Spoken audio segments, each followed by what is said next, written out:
Sekarang kita lanjutkan. Ini contoh masalah maksimasi di video yang kedua ini ya. Dalam hal ini, jadi nanti yang akan dimaksimumkan itu adalah keuntungan. Keuntungan apa? Yaitu keuntungan dengan mempekerjakan karyawan pada pekerjaan tertentu. Contoh di sini kita udah punya tabel keuntungan ya. Ketika ya ada 5 karyawan, kita kerjakan pada 5 pekerjaan. Gitu. Jadi yang ini 1000 ini artinya keuntungan yang perusahaan peroleh ketika karyawan A mengerjakan pekerjaan 1 dan seterusnya sampai ke yang angka 1700 ini di pekerjaan di karyawan E ke pekerjaan 5. Nah, ini tabel keuntungannya. Oke, selanjutnya langkahnya adalah seperti ini. Seluruh elemen baris dikurangi dengan nilai maksimum baris tersebut ya. Sehingga hasilnya adalah matriks opportunity loss yang sebenarnya bernilai negatif. Jadi seluruh elemen baris dikurangi dengan nilai maksimum pada baris tersebut. Oke. Ini langkahnya. Yang pertama kita cari dulu ya elemen-elemen maksimum pada setiap baris. Baris 1 yang paling maksimumnya adalah di 1500. Baris 2 sama juga angkanya di 1500.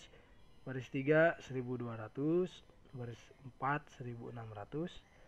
Baris 5 1700 ya yang maksimum. Yang lainnya kan lebih kecil. Selanjutnya kurangkan. Ya, kurangkan. Ini yang 1000 nanti dikurangi 1500 ya.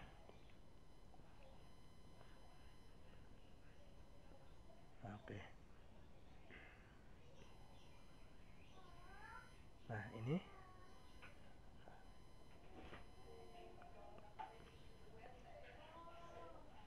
jadi 1500 kurangi 1500 0 ya. 1000 dikurangi 1500 itu nilainya negatif ya, tapi tulis di sininya 500. Tulis positifnya ya 300. Kemudian 500, 700 dan seterusnya sampai ke baris keempat. Oke, setelah itu sama ya, tutup semua nilai 0 dengan menggunakan garis vertikal horizontal seminimal mungkin. Oke, dapat dilihat pada tabel berikut. Ini kan nolnya nih, garis sini. Dan ini 0 garis ke sini. 0 garis ke sini. 0 juga garis ke sini. 1 2 3 4. Oke, ini ada 4. Sedangkan pekerjaannya ada 5. Nah, karena pekerjaan ada 5, baris kita ada 4, maka kita lakukan lagi revisi seperti di langkah sebelumnya. Oke. Revisi matriks dengan mengurangi elemen yang tidak tertutup garis dengan nilai terkecil dari elemen yang tidak tertutup garis. Sama, jadi penggunaannya dengan nilai terkecil ya. Dan menambahkan elemen yang tertutup 2 garis dengan elemen terkecil yang tidak tertutup garis.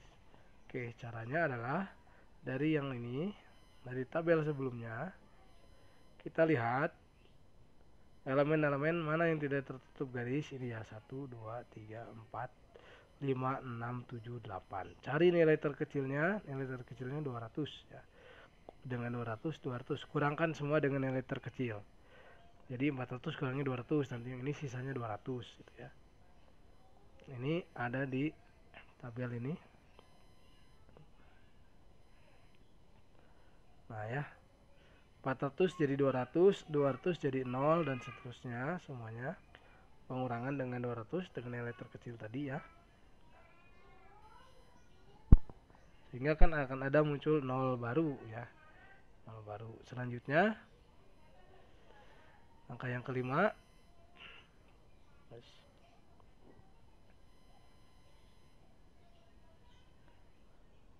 ulangi langkah 3 ya sampai ketemu semua nilainya 0.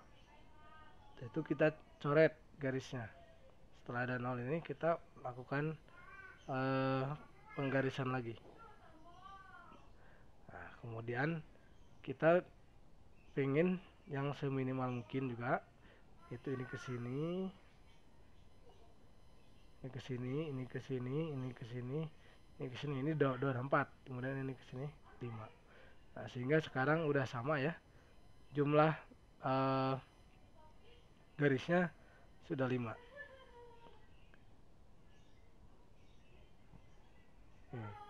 Nah, dengan begitu kita nanti bisa mencari atau menghitung biayanya. Di sini ada dua alternatif. Yang pertama, misalkan A ini itu kan bisa ditugaskan ya, di 2 pekerjaan 2, atau A itu bisa ditugaskan di pekerjaan 5 karena nolnya ada di sini. Kemudian B itu bisa ditugaskan di pekerjaan 1 atau di 4. C bisa dikerjakan di pekerjaan 1 atau di 5.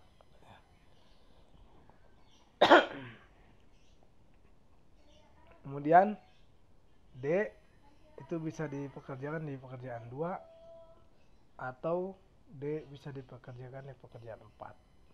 Nah, dua alternatif ini kita coba semua ya, sedangkan E itu di pekerjaan 3. Kita coba semua sehingga kita mendapatkan bisa memilih mana yang paling minimum. Nah, dengan melakukan alternatif 1 ini kita peroleh penjumlahannya adalah 6.800. Dengan alternatif kedua juga sama 6.800. Artinya nilainya sama. Jadi kita bebas melakukan penugasan apakah memilih alternatif 1 atau alternatif 2. Karena nilainya sama. Kecuali nilainya berbeda, maka kita pilih yang paling minimum.